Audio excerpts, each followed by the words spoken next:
జనవరి ఎన్టీఆర్ మనందరి ఆరాధ్య దైవం ఎన్టీఆర్ వర్ధంతిని పురస్కరించుకొని 18వ తేదీ నుండి యువ నాయకుడు భవిష్యత్తు నాయకుడైనటువంటి లోకేష్ బాబు జన్మదినం జనవరి 23 వరకు అంటే 6 రోజుల పాటు జాతీయ స్థాయిలో ఎడ్ల బల ప్రదర్శన చిలకలూరుపేటలో గోల్కొండ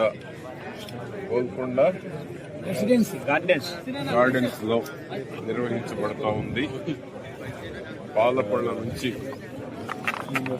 సీనియర్స్ వరకు అంటే పాలపళ్ళ వయసు నుండి సీనియర్స్ పెద్ద సైజు వరకు ఎడ్ల బల ప్రదర్శనని చిలకలూరుపేటలో 6 రోజుల పాటు నిర్వహించబడతా ఉంది.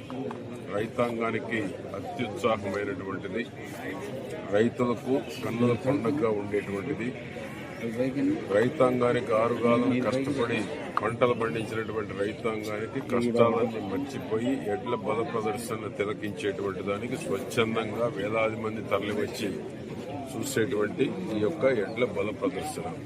కాబట్టి ఎన్టీఆర్ వర్ధంతి 18 జనవరి నుంచి 23 లోకేష్ బాబు జన్మదినం వరకు ఈ కార్యక్రమం నిర్వహించబడుతుంది.